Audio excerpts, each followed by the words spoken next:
Fans, what were you thinking? That does it for us tonight. Thanks for watching. Banfield starts.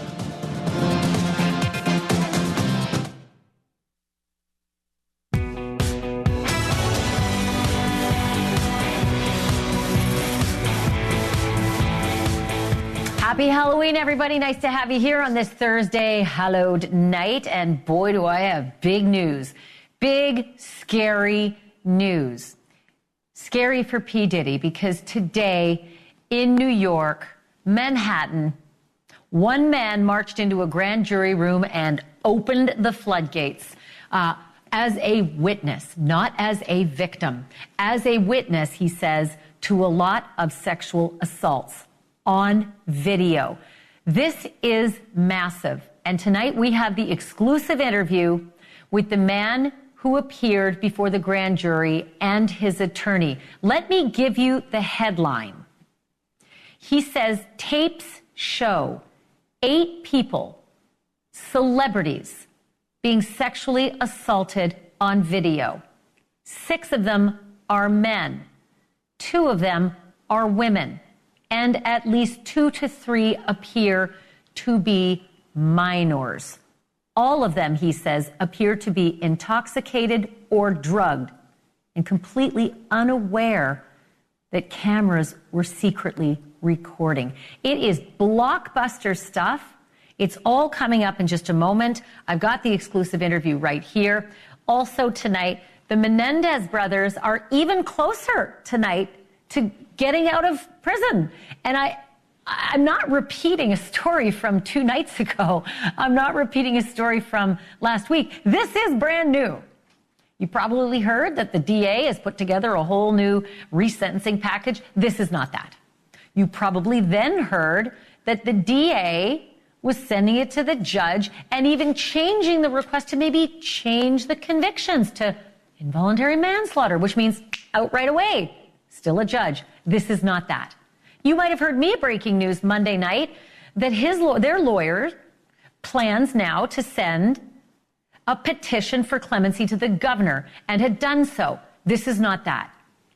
This is the DA also sending a request to the governor of California to grant clemency to the Menendez brothers immediately. Will they be home before Thanksgiving? It is all now on the governor's shoulders if he wants to release them tonight. Unbelievable stuff. The DA now giving support to full clemency. I've got all of that coming up in just a moment. And then also, I know you've heard of John Wayne Gacy. I know on Halloween we all I don't know if we all, but a lot of us hate clowns. Gacy was the scariest clown of all. He murdered 33 men and boys. He stashed most of the bodies in his basement, in his root cellar. Probably killed a lot more, raped them, tortured them, murdered them. That's what he did on the side. Killer clown. Turns out not everybody died.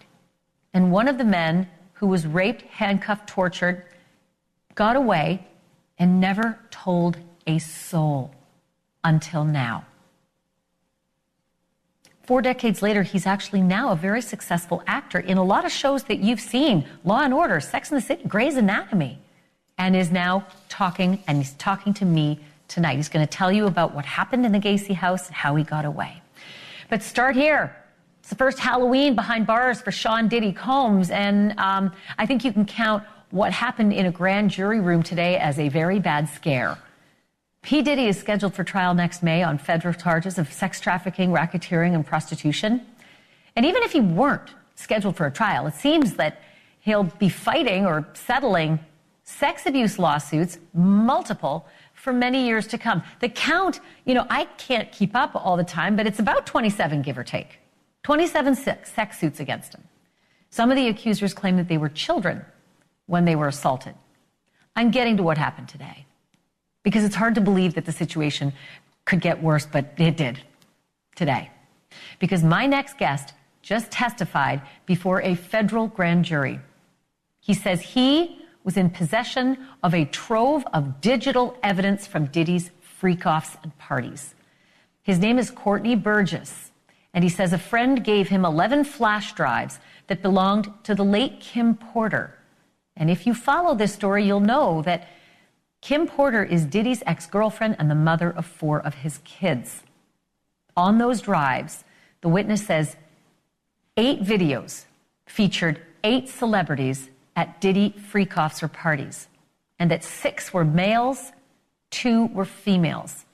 The drive also included a manuscript of an alleged Kim Porter memoir, a memoir that her 4 kids insist is fake. Courtney Burgess told his story on a podcast before he told the grand jury today, and after he told the grand jury, and I mean immediately after, he booked it over to my set, and he and his attorney talked to me. I should tell you that he was very limited in how much detail he could go into about his testimony. And because the 8 people in the videos, the 8 celebrities in the videos were allegedly victims of sex crimes, we know who they are, but we will not be naming them, famous or not. Here now is my conversation with Courtney Burgess and Ariel Mitchell, who's his attorney, beginning with the question of whether the participants in the video even knew they were being recorded.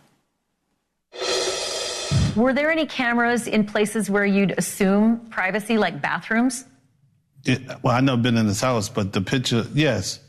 That's what took place, yes. You're aware of surreptitious cameras that were recording in private places like bathrooms? I didn't see the cameras. You could tell how the person was angled. I knew that it was a camera there because I was there. I wasn't there.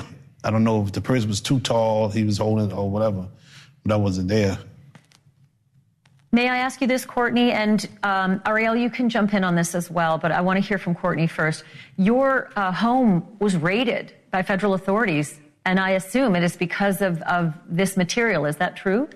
I wouldn't say that.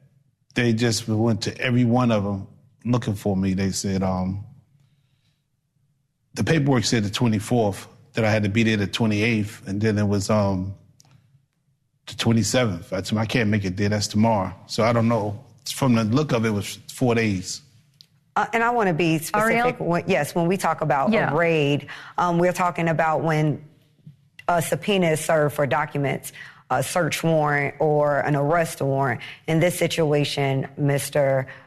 Burgess was not in any way, shape, or form had a search warrant or an arrest warrant issued for him. It was just them serving a subpoena. So when the federal government needs to serve a subpoena, they use the Marshal Service to come to all of your residences if you have more than one residence. So in this situation, they sent marshals to all of Mr. Burgess's residences, and that was somehow construed or understood or turned into a raid, but he did not face a raid. It was just to serve him the subpoena. Ariel, do you believe that the subpoenas were issued and executed based on the federal authorities' knowledge that these flash drives existed and had this kind of compromising material? I think it was based on statements that Mr. Burgess made in a prior interview.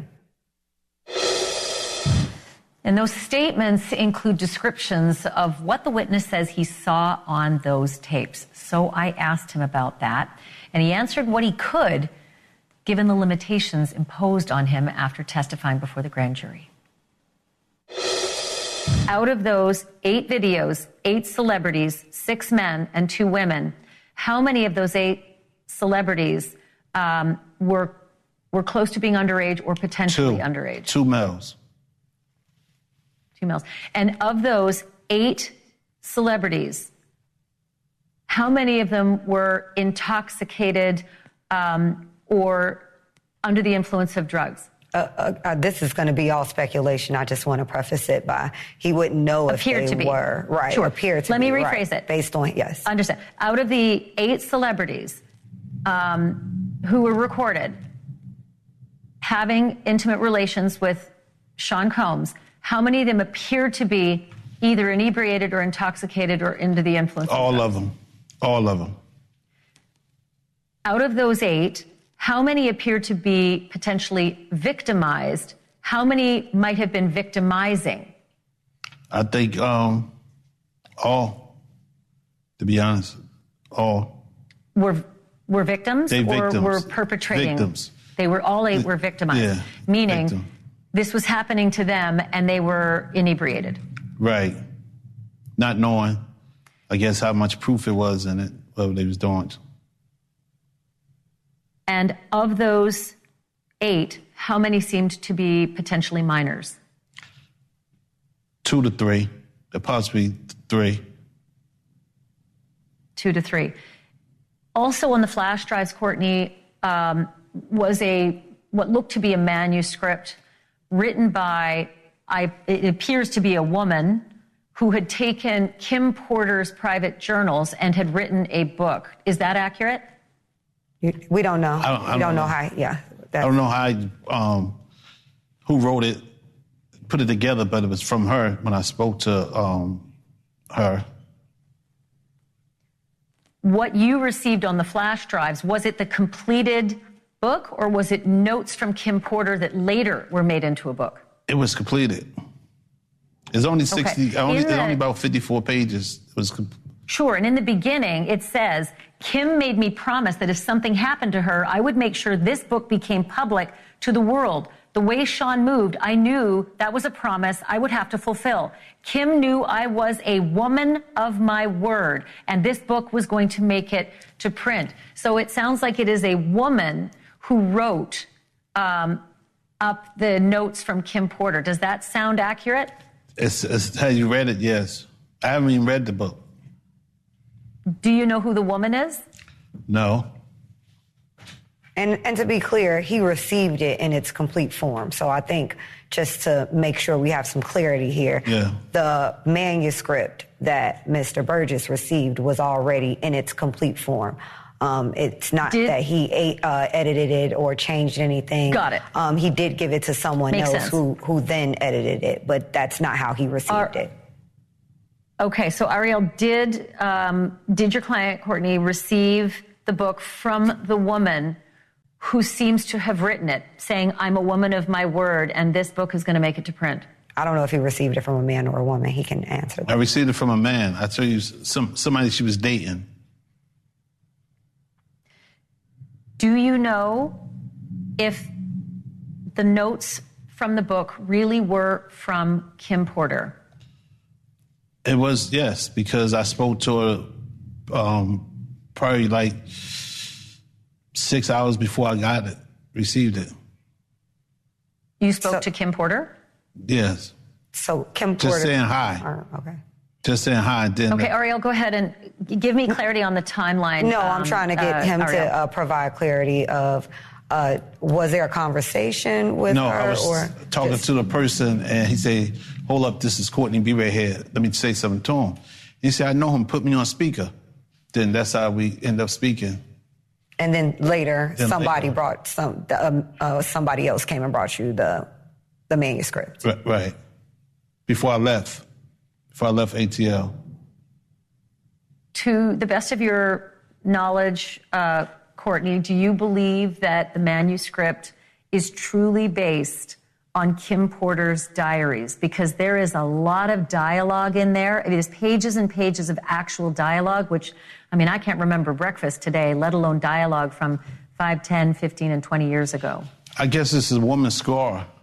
You understand? Maybe, what she been through. It's, I'm not a woman, so I'm just going by I got female friends and relatives. They always come to the house scoring because what went on in their relationship. And when you're scoring, you can't forget it. Important to stop down here for a moment and note again that Sean Combs is accused. He has not been convicted of any crimes. And so far, everything against him is an allegation until it is proven in a court of law and a jury either decides or he decides to sign a plea deal to any of these crimes. But at this point in the story, Sean Combs is not guilty of any crimes. He is currently under indictment. He is currently being held on bail. But if you're at all curious about how Courtney Burgess feels about Diddy today, I asked him about that too. And here's what he had to say. Your lawyer just said, the story the tapes tell are the story of Diddy from the last several decades. And I know that you've known Diddy for a very long time. Can you describe what that story is based on what you now know to be true, the last several decades of Diddy's behavior and the reason he's now sitting in lockup? I think I've been doing it for 35 years. I think we probably entered the music business at the same time. He entered with Uptown. I entered into Big Beat, Atlantic. At the time, I guess he was ambitious. He was then from ambitious went to doing anything, and then from doing anything to didn't care about nobody, who he could beat, and then he ended up turning into Lucifer. Today, I look at him. I know y'all call him Diddy or Puffy. I call him Lucifer. My thanks to Courtney Burgess and his attorney Ariel Mitchell. Southern District of New York has maintained that they are still investigating this case and presumably will be interviewing more witnesses in front of that grand jury. So far, Diddy has been unable to get bail approved and get out from behind bars because the prosecutors believe he might tamper with witnesses in the case. Still to come, who knew there were so many workarounds to life without parole? Less than a week after announcing his support for resentencing the Menendez brothers and then suggesting he might be okay with reducing their murder convictions to manslaughter, the Los Angeles DA now says he'll push for outright clemency, which would free Lyle and Eric on the spot. But for that, he wouldn't need a judge, he'd need the governor. So what are the odds that would work? We have a hint next.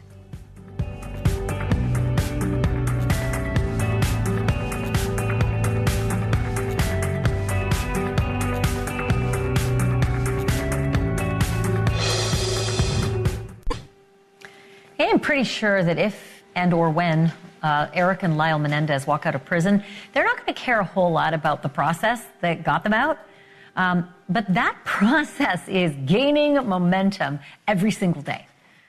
It was just a week ago today that the DA in Los Angeles, George Gascon, that's him, he is fighting to save his job, and he declared his support for resentencing the brothers on their first-degree murder convictions. But he said those convictions were, and I quote, appropriate given the premeditation that was involved, of course, in the killing of the Menendez parents, Jose and Kitty Menendez. Take a listen. I have to tell you that after a very careful review of all the arguments that were made for people on both sides of this equation, I came to a place where I believe that under the law, resentencing is appropriate, and I am going to recommend that to a court tomorrow. What that means in this particular case is that we're going to recommend to the court that the life without the possibility of parole be removed and that they will be sentenced for murder, which, because there are two murders involved, that will be 50 years to life. However, because of their age, under the law, since they were under 26 years of age at the time that these crimes occurred, they will be eligible for parole immediately. I have to tell you unequivocally that we don't have a universal agreement. There are people in the office that strongly believe that the Menendez brothers should stay in prison the rest of their life, and they do not believe that they were molested. And there are people in the office that strongly believe that they should be released immediately. Just days later came word that Gascon was open to reducing those convictions from murder to manslaughter. Time served, out they come. And now tonight, he no longer seems at all concerned about the details of the murders. He just wants the brothers out, or at least supports that. Here is part of his latest statement, quote, I strongly support clemency for Eric and Lyle Menendez, who are currently serving sentences of life without possibility of parole. They have respectively served 34 years and have continued their educations and worked to create new programs to support the rehabilitation of fellow prisoners, end quote. Clemency would take this fight right out of the courtroom, folks, and instead it would put it into the governor's office. So does it help the brothers' odds? Interestingly, the DA, District Attorney George Gascon, is up for re-election this year, and he could be booted from office before any of these decisions are made. The man running against him for District Attorney is Nathan Hochman, who is kind enough to join me live now. Mr. Hochman, thank you so much for being on the program. So I guess the first question is kind of the obvious one. What do you make of the DA's... I think we just lost him. Oh, no. I heard that terrible Zoom sound? When you just, the question I do have for Nathan Hochman is if he were DA, because that's probably what's going to happen, given that Gascon is like double digits behind him in the polls. What would Nathan Hochman do? I'm going to get that Zoom signal back, and right after the break, hopefully he's going to give me that answer. Back after this. It had to be Halloween night, right? Because the bugaboos are all in the machines that make this show come to you. Yes, they are machines. Nathan Hochman, thank you for coming back onto the program. I'm glad you could Zoom back in. Just for our audience who might be tuning in over the break, Nathan Hochman is running for the district attorney's position in Los Angeles. He's running against George Gascon, who's now making multiple overtures towards helping the Menendez brothers go free. So my big question for you is that the newest news is that the current DA, George Gascon, is supporting the Menendez petition to the governor for clemency. Wanted to get your take on that. So this is one of the more political ploys I've seen in a long time. You know, the habeas petition originally came in May of 2023. The resentencing request came in February 2024. So if George Gascon actually wanted to get the Menendezes out, but not have it affect the election that he's currently 30 points down, where he's got actually no money in the bank. He's got $46,000 in the bank. He could have acted 8 to 16 months before. But he chose to act 12 days before and now 5 days before the election. And by the way, he could have acted on November 6th, 7th, or 8th, right after the election, because there's no date on a resentencing. In fact, there's a date of November 26th for the next court appearance. But he decides that when he first got the media attention, on 12 days before the election, a week ago, that wasn't enough for him. So now he's, I guess the media was starting not to pay attention to him. So he thought he'd stir up the pot a little and back a clemency request from the governor. He has nothing to do with a clemency request for the governor. In fact, that request could have been made 8 to 16 months ago if he so felt compelled to help the Menendezes out. But the only person he feels compelled to help at this point. Well, he did put the support letters in, but again, all of this could have been done 8 to 16 months ago when those original letters came through. I'm with you, Nathan Hochman, about this being very political, but you're also part of the politics, too, because you're running for the position. So I'm wondering if it's possible that you could acknowledge perhaps George Gascon's hand was pushed by the families, because they suddenly showed up in LA out in front of the courthouse with a big press conference saying, we're supposed to be victims in all of this, victims' family members, and we want the boys out. Isn't that the kind of thing that DAs, whether it's around election time or not, should be doing, responding to people affected by crimes? Well, again, there are literally hundreds of people, probably in the Menendez's position, who were convicted of life without the possibility of parole through LA County. You shouldn't have to respond and only respond to the media cases, because where are all the other cases that are similarly situated that you don't even hear about because they're not Menendez? And again, if George Gascon felt so compelled, he could have responded 8 months ago when that same family and those lawyers submitted the resentencing request. And by the way, he could have submitted it on November 6th, 7th, or 8th, immediately after the election. It wouldn't have changed effectively more than a couple weeks, the decision, but it wouldn't affect his election itself and get all this incredibly free media time that the media has been able to offer him. It's a good point, and I'm happy to offer this time to you as well. There is a time clock running out, though, and by all intents, it looks at this point with the lead that you have over George Gascon that you're likely going to win this race. If/when you do, what is your plan for the Menendez brothers? What will you do about all of this? Will you unwind it all and see to it that they serve life, no parole?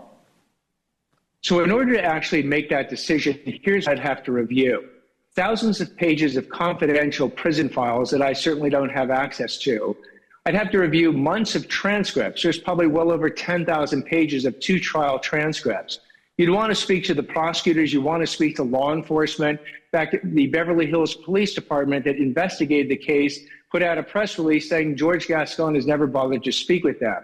You'd want to speak to defense counsel. You'd want to speak to any experts. You'd want to review the voluminous exhibits. I haven't done any of that. I'm not in a position to actually get access to that information. So after I actually, if I become district attorney and then do this thorough review, I'll be in a position to opine one way or the other about the correctness of any resentencing request. But at this point, I'm not in that position. I've got 10 seconds left, but I got to get you on this. What do you think the governor should do about the clemency request? I think the governor should do that same exact review, do an absolutely thorough review of the facts and the law, and then determine whether or not it's in the interest of justice to release the Menendezes, knowing that there's a lot of similarly situated people in prison right now. And you don't want to just go ahead and release the Menendezes because they have a media profile as opposed to people who don't. Okay, let's talk, in a couple weeks, because if/when you become the new DA of Los Angeles, I'm calling you a lot. I hope you'll answer. Well, I like the fact that your question started with hopefully a when as opposed to an if I become DA, and I welcome those phone calls. I'm still saying if, but okay, good luck in your race. I'd say that to Gascon as well if he joined me, but I appreciate you coming on. Thank you, Nathan Hochman. My pleasure. Thank you very much. Coming up next, if you are ever face-to-face with a serial killer and you live to tell the tale, count yourself lucky.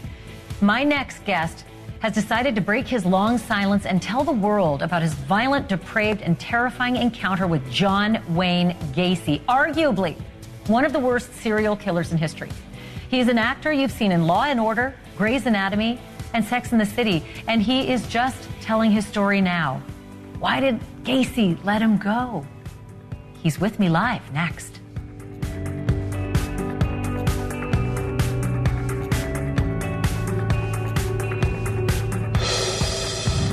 If you are ever inclined to read the sadistic details of what John Wayne Gacy did to dozens of his victims, first of all, don't. But if you have to, pick a sunny spot and don't do it right after lunch because you don't want a full stomach. The so-called killer clown was convicted of raping, torturing, and murdering 33 men and boys, but those were just the victims that police were able to account for. True number is thought to be much higher, and we might never know for sure. We do know of a victim who survived John Wayne Gacy. Just weeks before Gacy was finally arrested, Gacy drugged, handcuffed, and raped a 19-year-old man at gunpoint. And then inexplicably, he let that teenager go. The teen grew up to be a successful actor, and you may have seen him on Law & Order, Grey's Anatomy, and Sex and the City. But now, at age 65, he's decided to share his story of how he survived John Wayne Gacy decades ago. His name is Jack Merrill, and he is live with me tonight. First of all, Jack, I am so sorry that you have not only gone through that horrendous experience, but that you've lived with it, seemingly by yourself for so very long. So I thank you for sharing. And I haven't lived with it by myself. You haven't lived with it? No, I haven't lived with it by myself. Well, yeah. I'm glad to hear you say that because one of the questions I have for you is, I know you didn't tell the police. I wanted to ask, who you did tell. But before I get to that question, I want to ask you what happened in the vehicle after Gacy picked you up. Like, take me from that moment. Well, he drove into a really bad... I lived in the neighborhood that he picked me up in. I was walking home from a swim. And I'd walked by that park many, many times. And I knew something was going on. And it was just one of those... I'd probably walked by that park for a year. And it was just one of those lapse of judgments where I didn't really even see him really when he pulled over. It was sort of dark. But what he did was he drove straight west into a really bad neighborhood. There was a bad neighborhood. It's not bad anymore, but it used to be just west of that neighborhood. He drove right into it. And it looked like an apocalyptic urban prairie back then. And so you couldn't really jump out of the car. And he was speeding through this neighborhood very quickly. And then he actually managed to chloroform me, and I woke up in handcuffs. So you woke up in handcuffs, in his bedroom and he had a gun in your mouth and a contraption? Okay, no, yeah. I wanted you to tell me about the circumstance and also the contraption that he'd put around your neck. Can you explain? Well, I woke up in handcuffs in his car, actually. But he talked to me in the house. I go through this. I put together a show about it, and I take you through it blow by blow, so to speak. But no, once he got me in the house, he played some mind games with me. He took the handcuffs off, and then he put them back on. He got me back in them. And then he took me in the bedroom when he had them back on me. And he had a contraption. I don't know exactly what it was because I never saw it completely. But he had some sort of thing that was set up so that it went around your handcuffed hands and tight around your neck so that if you struggled for air, your air would be cut off. If you struggled at all, your air would be cut off. It was some sort of homemade thing. Yeah, it's such a terrifying picture that you create. What happened eventually? I mean, I know that he sexually assaulted you. He didn't kill you. Clearly, you're with me tonight. But how did you get out of there? How'd you get out of it? I understood how dangerous he was. It's hard to explain. It was a psychological understanding because I grew up with an abusive mother. And that's sort of the point of my show is that the abuse I suffered as a kid at the hands of my mother. My father was just sort of absent. He was gone off being successful in his career. And I understood not to anger him. I understood that he was dangerous. Did I think he was a killer? No, not necessarily. But I did understand that he was very dangerous long before I knew I couldn't fight him. How about that? And but how'd you get out? How did you get released? He drove me home. He actually drove me home. He drove me back to where he picked me up, which was about 2 blocks from my house. So he actually drove me home. And as I understand it, like hours, I'm so sorry, we have a delay, but hours after the assault, he drove you home. It lasted until 5 a.m. He gave you his phone number and said, maybe let's get together again. What'd you do with that phone number, and did you ever call the police with it? No. I went straight up to my apartment and flushed it down the toilet.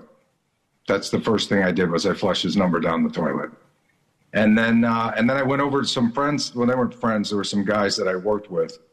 I was working as a waiter, and I told them what happened to me, and they laughed at me. They thought it was funny. They said, "Oh, so Butchie finally met his match, huh?" They called me Butchie. And but the thing about that's interesting is I say that now, like, how could somebody laugh about something so horrific? But then later in life, I sat with audiences while they laughed at similar situations depicted in movies like Pulp Fiction. So it is interesting that it sounds horrific on the one hand, but on the other hand, everybody's laughing all around me in the theater for the exact same thing that happened to me. And actually, it's interesting that today's Halloween. I guess I'm your Halloween guest. That seems inevitable sooner or later. But there was a Halloween here in LA about 8 years ago where I was with a good friend of mine, and we were on the Hollywood Hayride in Griffith Park, and we're riding along, and the last big, reveal is this big meadow with a sign that says Macy's Day Parade, and the M is crossed out, and it's put in with a red G, and there's clowns running around with hatchets. And my friend turns to me and goes, "This is the guy, right? Isn't this the guy?" And I'm like, yeah, we're on a funhouse ride for the serial killer.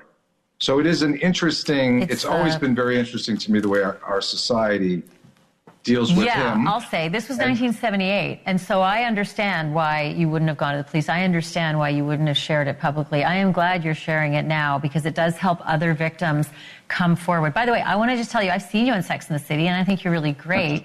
Let me give a plug for the show that you're doing. It's a one-man show. You wrote it, star in it. It's called The Save, and you go over this in front of an audience every night. So again, can I just say, Jack, thank you so much. I'm flat out of time, but I want to come see the show. So thank you again for tonight. I really appreciate it. Sure. Will do. I appreciate you being here. Thank you.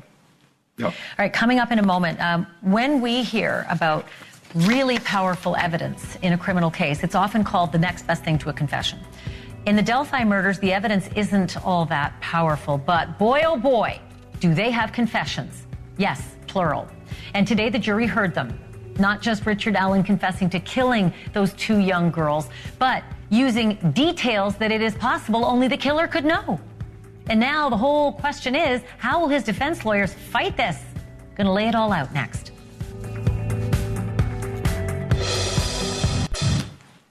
If a person on trial for murder confesses one time, it is an open and shut case, right? If the person confesses 3 times, 5 times, 8 times, conviction would be like a formality, like open and shut case instantly, right? Yet somehow in the Delphi murder trial, multiple confessions, wrenching details, unsolicited confessions still leave room for reasonable doubt, or at least maybe some doubt. Today, the jury heard from the Indiana State Trooper who listened to roughly 700 jailhouse phone calls made by that man, Richard Allen. That trooper also logged a lot of them, not all of them, but a lot of them. Allen's confessions on those calls.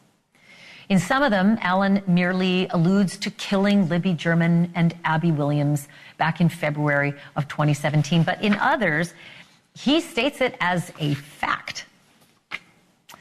Recordings that were played in court are not being released to the public, which is an outrage. I'm going to go on record with that. But we do know from reporters who have to fight every day to get a seat in that courtroom, another travesty.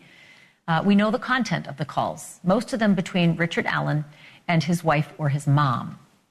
Here is one from April 3rd of last year. Allen is speaking with his wife, Kathy. Richard says, "I killed Abby and Libby." Kathy says, "No, you didn't." Richard says, "I think I did."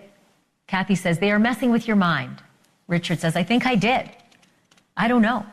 I wish they would kill me and let me apologize to the families." On June 11th in 2023, Richard says, "I did it." Kathy says, well, let me read that again. "I did it. Kathy, I did it. Do you still love me?" Kathy says, "Yes, dear, but you didn't do it. You can't call me and talk like this." Richard says, "I'm sorry. I don't know what I'm doing. Like I lost my mind. I feel like I'm already in hell." Yesterday, Allen's prison psychologist told the court that he also confessed to her and to other prison officials, sometimes including details not known to the public. He said he used a box cutter to cut the girls' throats, arranged sticks on their bodies, and got spooked by a van before he could rape the girls, which was his plan. I want to bring in Susan Hendricks here. She's a journalist and author of the book Down the Hill, My Descent into the Double Murder in Delphi. She was in the courtroom again today. Susan, big question here, and I think it's the most important one in the story right now. Did he give these details before these details were known publicly, known in discovery that his defense attorneys got, or were leaked anywhere, maybe even by that psychologist who was a true crime fan and was following everything she could and shared some things with him? Yes, she was a true crime fan and has since been let go of that position. That was in the cross-examination. But what she said was key with the van, and you mentioned it, Ashleigh. That van that he was interrupted by, no one knew about it. And the timing of that van, that was a private drive down the hill where he was leading the girls, he said he got interrupted. And who owns that home? Brad Weber. And he was on the stand, and he got off from work that day at 2:04, and that aligns with that timing. So that, I believe, is the information that no one else knew. Also, Dr. Wallace said this, that he confessed that he was lying in wait down there. And I saw the families because they want to hear what happened. You always want to hear that he followed the girls on the bridge, led them down the hill. His intent, he says, according to Dr. Walla, what he told her, that his intent was to rape them. He got interrupted. He led them across the creek, slit their throats, made sure they were dead, and snuck out to where he thought no one would see him and lived his life as normal. So they went on and on. So and let's talk about that. The confession that he slit their throats with a box cutter and that he arranged sticks on their bodies. Is it possible he could have heard that from the psychologist or gotten it through discovery? Because the rest of us, the entire public, we didn't get it till the first day of trial and opening statements. Exactly. And I remember hearing about the sticks during a hearing at the end of July, beginning of August. So it's difficult because not much information, Ashleigh, as you know, was ever let out. Possibly, but I think what he didn't know, he knew and no one else knew, I believe, is the van, right? The sticks he mentioned, the box cutter. Could it have been leaked? I don't know. And what will the jury believe? That is key. I'm watching their every facial expression. And when we actually heard those confessions, you read a couple from his wife, one from his mom. He said, I'm saying I did it. Will you still love me? And the mom says, I know you're not capable of this. Don't talk like that. That's not you. So both the mom and the wife were kind of shutting that down. But I was watching the jurors and seeing, do they believe it? I don't give a lot of credence to that. I don't give a lot of credence to the confessions because he's also saying, I think I did. And then he confessed to all sorts of things. I do give credence to knowing details that no one could have known. Yeah. And I feel like I only heard about their throats being slit at the beginning of trial, not back when he said, used a box cutter and slit their throats. Am I wrong? Was that information out at the time he gave the confession about slitting their throats? No, it was not out. Nope. Okay. I feel like that's a slam dunk thing, right? This. Yeah, Ashleigh, the defense is saying, look, he's in a maximum security prison. He should not have been there. That would create him to say that. But right, if only the murderer knew that, because again, they were tight-lipped, really giving no information to the public. So it will be interesting. And also, with Brian Harshman, you mentioned the state trooper. He did say he's listened to, as you said, so many, more than 700 hours. He said hundreds upon hundreds of hours of listening to all these recordings. And then when the state rested, before they rested, they played that call again from Libby's phone, that video recording down the hill. And he said to Harshman, the prosecutor, do you believe those are the same voices? You've listened to so many hours of Richard Allen. And he said yes. And they rested. Unbelievable. Okay, well, I can't wait to talk to you again because I feel like we're just, getting to the best stuff now in this case. Susan, as always, you're amazing. Thank you so much for this. Thank you. Susan Hendricks, I call her because I've worked with her a lot. She's the best in the business. And again, her book is called Down the Hill, My Descent into the Double Murder in Delphi. Thanks for being with us. Happy Halloween. Stay tuned for Cuomo. He's next.